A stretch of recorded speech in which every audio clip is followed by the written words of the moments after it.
Bon allez, pas chasser.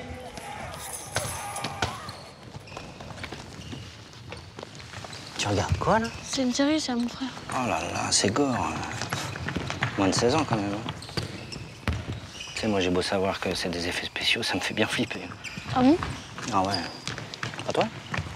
Ouais, c'est chaud. Les images violentes, on doit les éviter, sinon il faut en parler. Vas-y, raconte. Face aux écrans, soyons vigilants. Retrouvez-nous sur jeunepublic.csa.fr.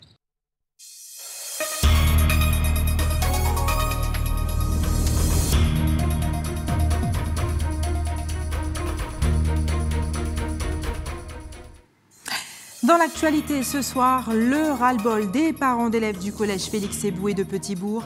Tentative de raquettes et agressions répétées. Les retards du ramassage scolaire sont mis en cause. Le reportage d'ATV Guadeloupe est à venir. Les militants de la CGTG veulent la tête du directeur des finances publiques.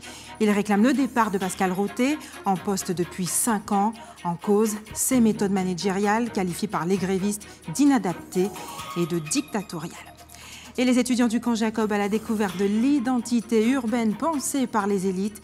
Ils ont visité l'exposition du Memorial Act comme un espace vivant et la place de la Victoire de Pointe-à-Pitre. Une belle leçon d'histoire en plein air, nous le verrons. Et nous irons dans les rues de Cayenne où ont été introduits les célèbres pousse-pousse chinois, un moyen de locomotion exotique qui devrait séduire touristes et locaux pour explorer la ville. Bonsoir, merci de nous accueillir chez vous ce soir. Le conflit entre l'UGTG et les gérants des stations-service n'a pas évolué. L'UTPP, en déclenchant ce mouvement, comptait aborder 5 points de revendication: l'arrêt du statut d'auto-entrepreneur, l'amélioration des conditions de travail, l'application de l'accord Binot, la revalorisation du ticket restaurant et l'augmentation de la prime de transport. Le représentant des gérants, Patrick Collet, lui refuse de s'asseoir à la table pour la tenue des NAO tant que tous les blocages ne seront pas levés. Et hier matin, une vingtaine de militants de la CGTG bloquaient l'accès au bureau de la Direction régionale des finances publiques à Calbassier-Bastère. Ils réclament le départ du directeur Pascal Roté, en poste depuis 5 ans. Ils lui reprochent un management autoritaire et une attitude désobligeante. Reportage Moïse Dexter, Patrick Curie et les commentaires de Nathalie Dinan. Après 24 heures de mobilisation, les agents des finances publiques affiliés à la CGTG ont finalement signé un protocole de fin de conflit avec la direction en tout début d'après-midi. Depuis hier matin, ils bloquaient le bureau de Calbassier à Bastère pour protester contre le transfert de leur secrétaire général d'un service à un autre sans préavis. Cette affaire est réglée, mais reste de nombreux points de discorde. Les membres du syndicat réclament la démission du directeur régional. Nous pas jouer à bon qualité. Et mépris là, il a exprimé là vis-à-vis des têtes à la CGT, son mépris qui arrive avec grand bonnet et il dit nous, il fait nous comprendre grand bonnet qu'il vient faire mon travail en Guadeloupe, il vient faire mettre mon travail, il vient bander des chaînes là et il commence à bander des chaînes là grand bonnet parce que pas d'avoir à lui tout seul il supprimer on parle à peu près entre 60 et 70 postes. Lui tout seul des privés, il a supprimé des trésoreries, et là il a prévu de supprimer 3 autres avant une partie. Donc ils ont un cahier des charges, ils ont une feuille de route qu'ils ont envie de suivre. Et nous, la CGT, nous pas dérangé dans le là. Les agents n'en ont pas terminé avec le directeur régional et ils attendent l'arrivée d'un haut fonctionnaire des finances publiques pour poursuivre les négociations. Fondamentalement, nous disons les collègues que si nous laissons des gens sortis là, sortis pour jouer avec nous, pour montrer nous mépris. Dans toutes ces réformes, il y aura fait là, c'est des réformes qui comptent peuple Guadeloupe. Ça veut dire que nous pouvons plier les chines, nous pouvons courber les chines, nous pouvons baisser tête. Et nous pouvons arrêter de faire tout ça, nous pouvons faire. Ils refusent de se laisser faire et appellent les employés à rester vigilants et mobilisés. À Petit-Bourg, les parents d'élèves de l'AFAPEC du collège Félix Éboué sont excédés. Ils dénoncent les retards répétés du ramassage scolaire mis en place par la CNBT.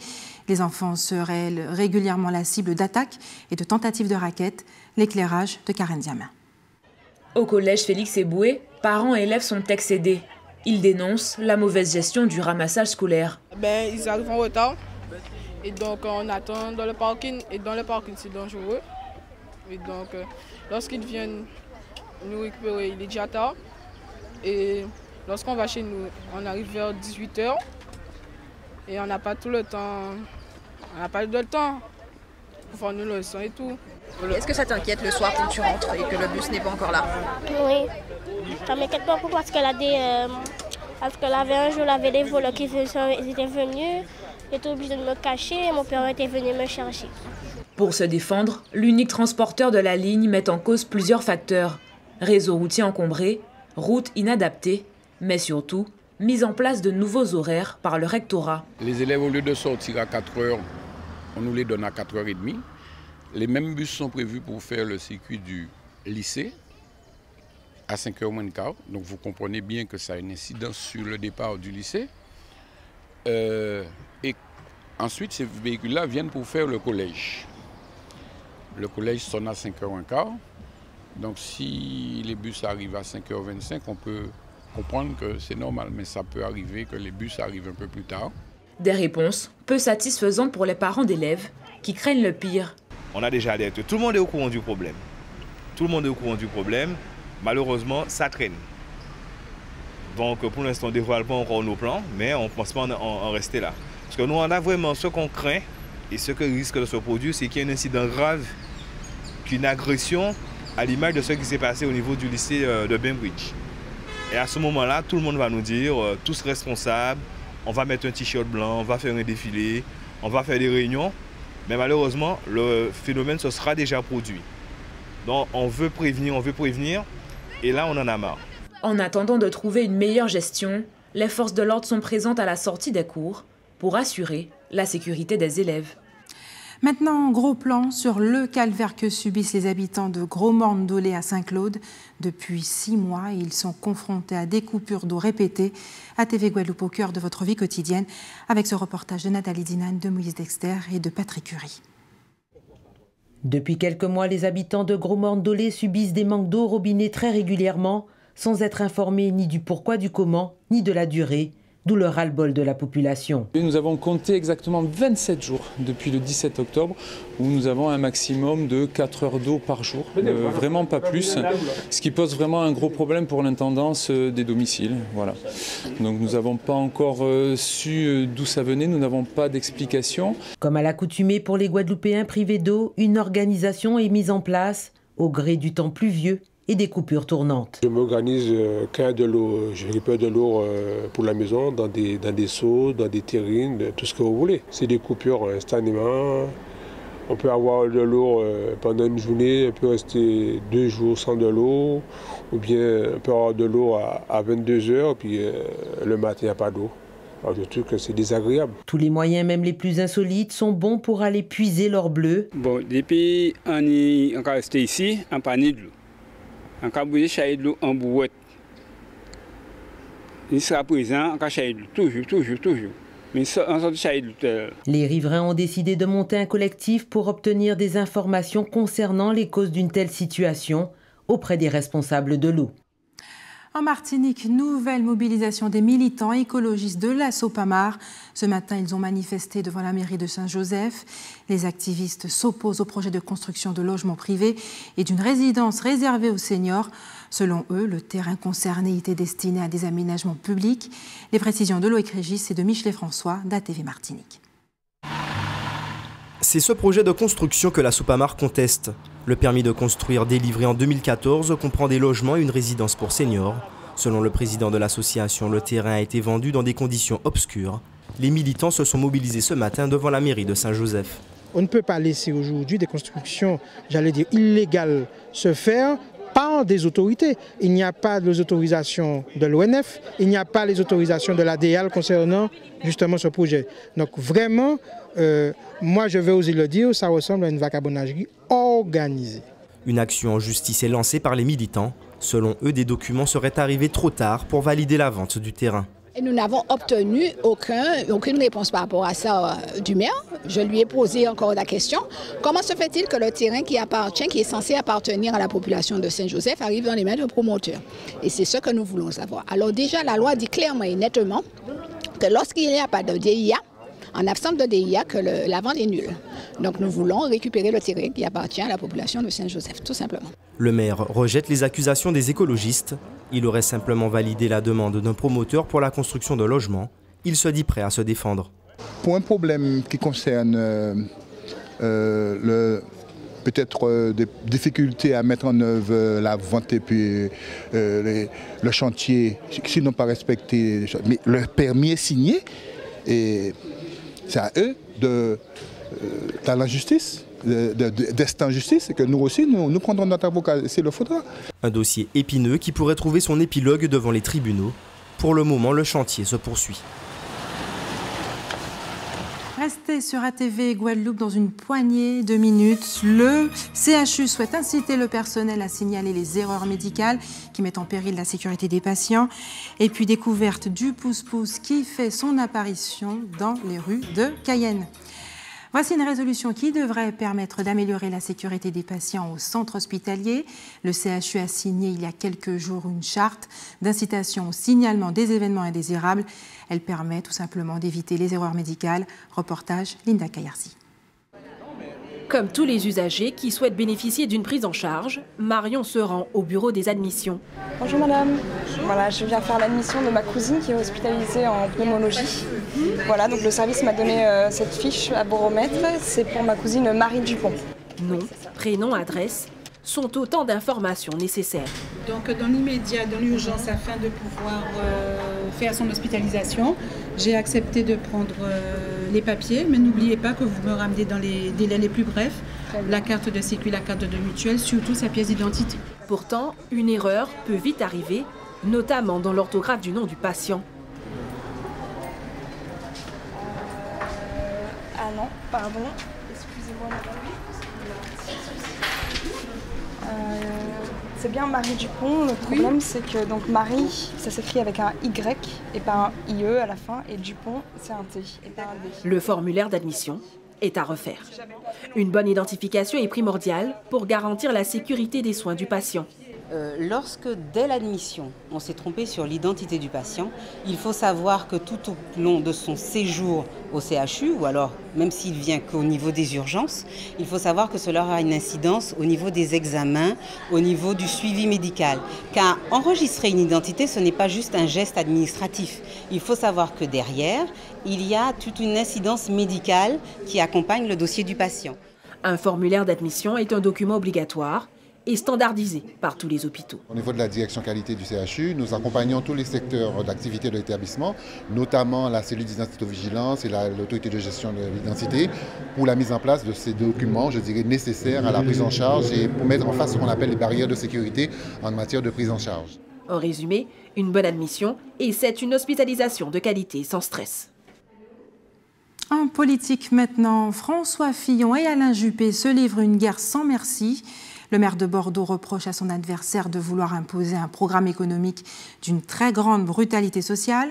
Celui-ci souhaite supprimer 500 000 postes de fonctionnaires. Craignez-vous cette mesure? Linda Kayarsi vous a tendu le micro, on vous écoute.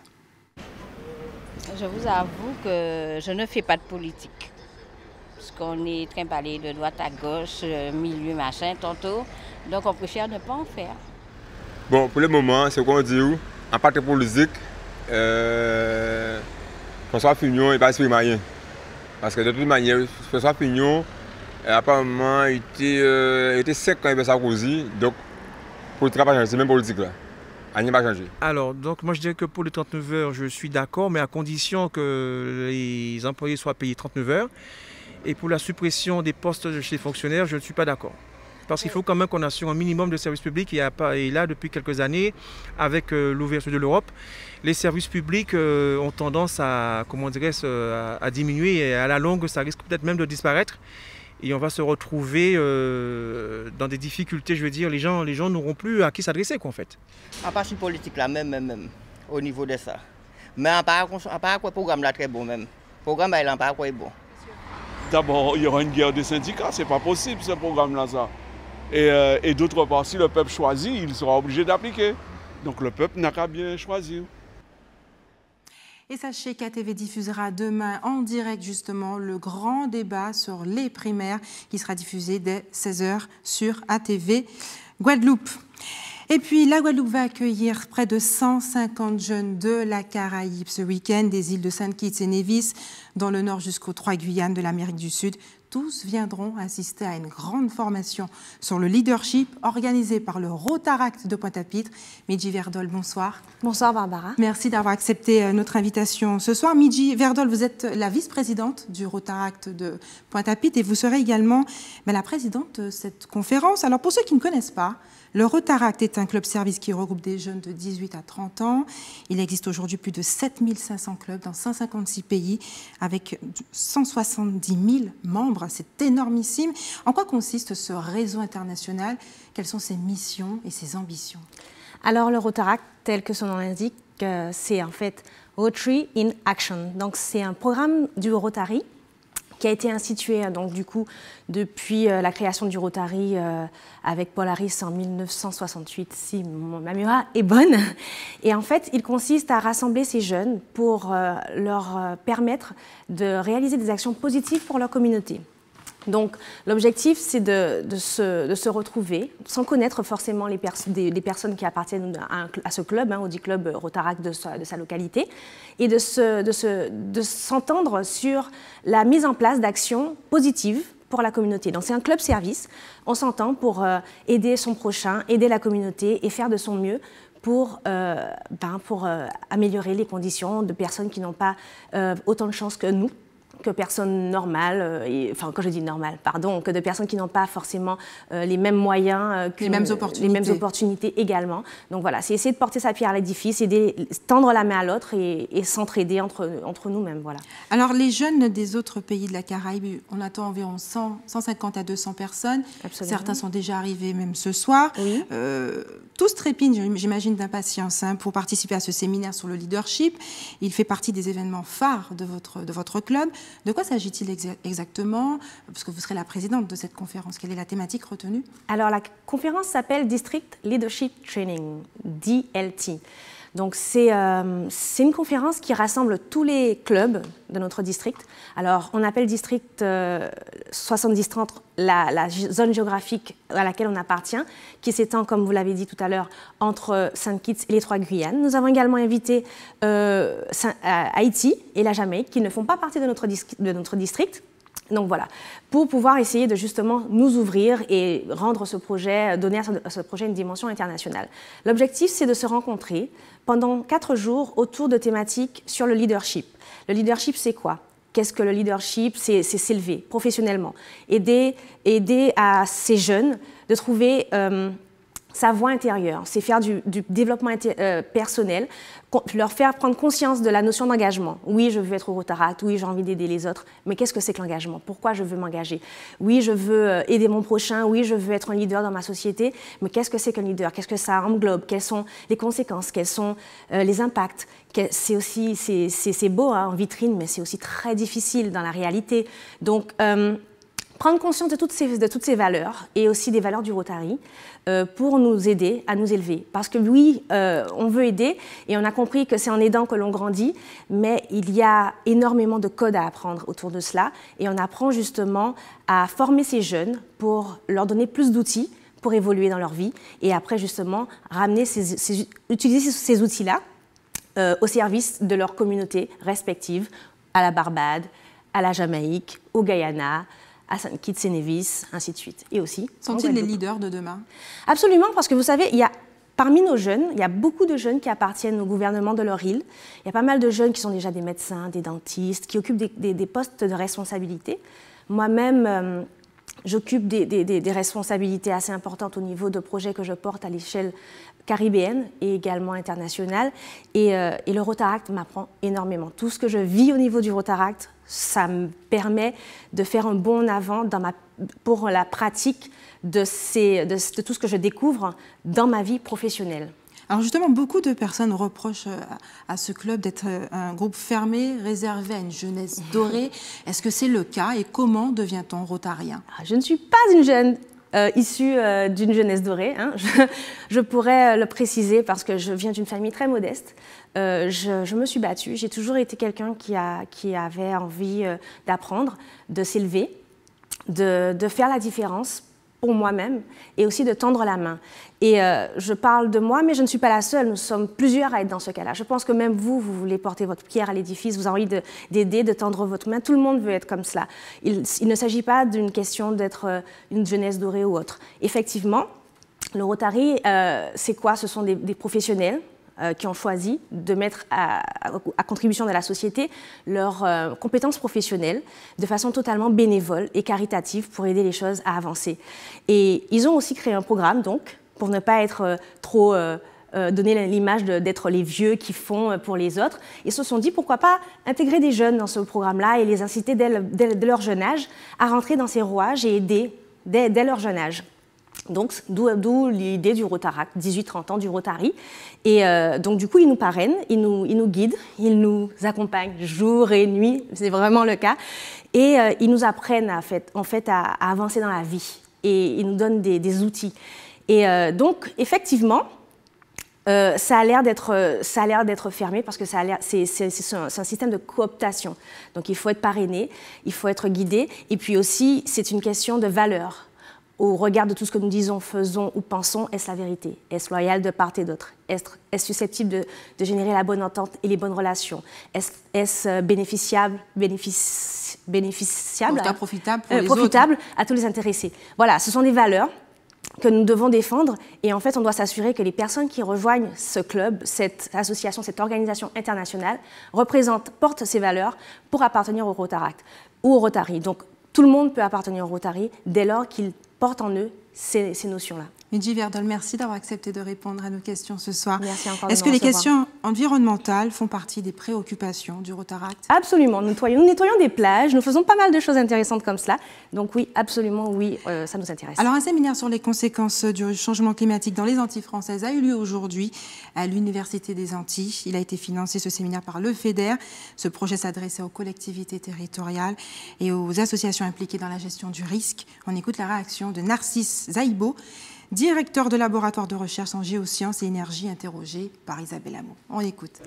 Donc vous savez que nous sommes dans une région où on cumule quasiment tous les risques, les séismes, le passage des cyclones, on a des volcans, on a des mouvements de terrain, etc.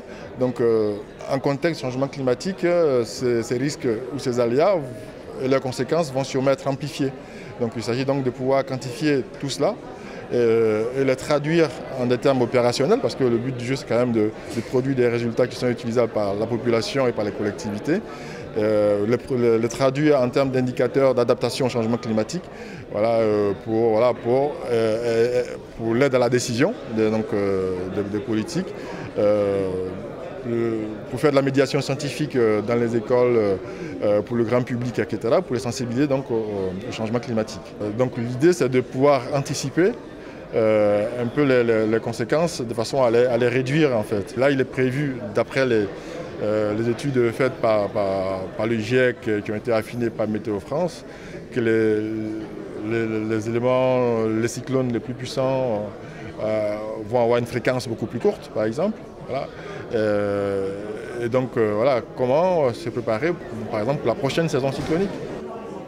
Ouvrons maintenant une page d'histoire dans cette édition. Les étudiants du camp Jacob de Saint-Claude se sont imprégnés aujourd'hui de l'histoire de l'esclavage. Le Memorial Act leur a servi de salle de cours pour mieux comprendre comment les élites ont pensé l'identité urbaine de la Guadeloupe. Isabelle Hameau était parmi eux. On regarde. Il ne s'agit pas d'une simple visite, mais d'un cours d'histoire interactif pour ces étudiants à l'exposition permanente du Memorial Act. L'idée est de leur montrer comment l'histoire s'exprime à travers des lieux, des sites et des monuments. C'est-à-dire les historiens travaillent avec des sources et nous avons des données qui sont à notre portée, c'est-à-dire pourquoi pas les noms de rue, les musées qui véhiculent une partie de l'histoire, du moins de la mémoire, telle que nos élites l'ont pensé, l'ont imaginé. Et donc il y a une certaine, pour prendre l'exemple de la ville, une certaine urbanité langagière qui s'y dégage. Donc en amenant les étudiants sur place, ils vont voir de quelle manière les anciens avaient pensé l'identité de leur territoire.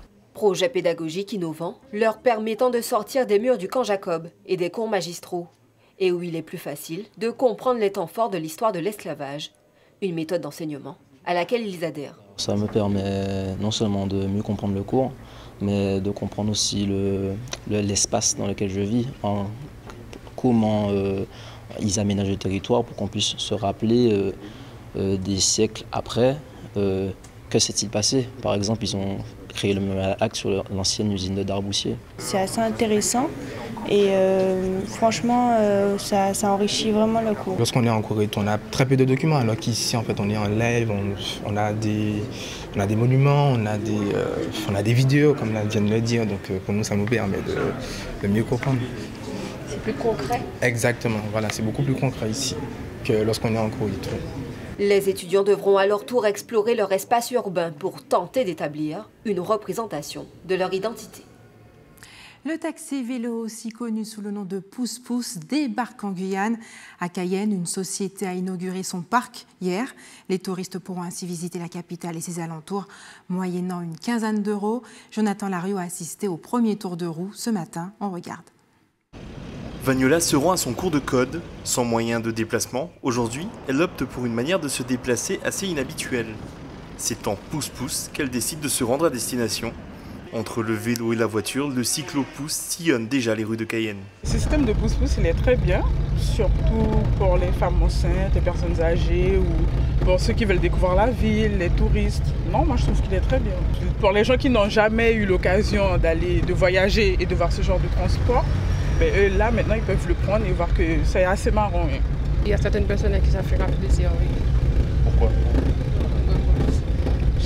Déjà, c'est confortable. On est là, on est confortable, ça va pas vite. Et puis, ça permet de visiter. Et si la tâche peut paraître fastidieuse pour les conducteurs, loin s'en faut. C'est moi qui conduis et non, c'est pas galère, vu qu'il y a une assistance électrique et elle nous aide beaucoup. Donc, qu'importe le poids de la personne, ce n'est pas un gros problème. Cette initiative, c'est Christine Ilido qui en est à la tête.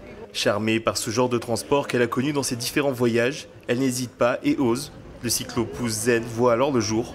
Et pour Christine, c'est un moyen de locomotion adapté à la Guyane. J'ai eu envie de tester. J'ai trouvé ça très ludique, très sympathique, dans l'air du temps pour le côté écologique, et je me suis dit pourquoi pas chez nous. Dans les rues de Cayenne, on a le climat adapté, problème de mobilité en Guyane, il y a plein de personnes, les jeunes qui n'ont pas de permis, toujours, pas facilement.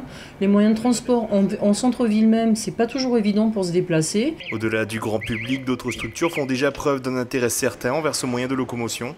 C'est le cas de l'ADAPI en charge de l'accompagnement de personnes âgées ou en situation de handicap. Ça permettrait à nos personnes âgées qui ne sortent pas beaucoup de chez elles de revoir la ville, son évolution. Si elles font un tour en vélo, elles pourront reconnaître des personnes qu'elles connaissent, voir ce qui a changé dans la ville et se sentir un peu plus appartenir à la société. Mais en cyclo-pouce, hors de question de faire de trop longues distances. Seul le centre-ville de Cayenne est desservi par ces services. À vos stylos maintenant, c'est l'heure des informations pratiques. Et oui, sachez qu'ATV diffusera demain en direct le grand débat de la primaire qui débutera dès 16h et sera rediffusé à 20h tout de suite après le journal.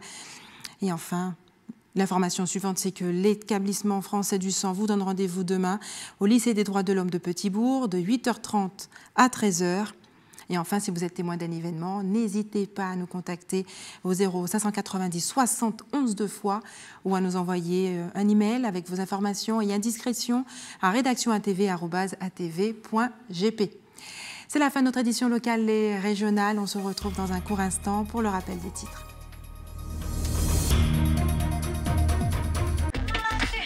On va peut-être changer, non? Moins de 10, c'est pas vraiment de votre âge.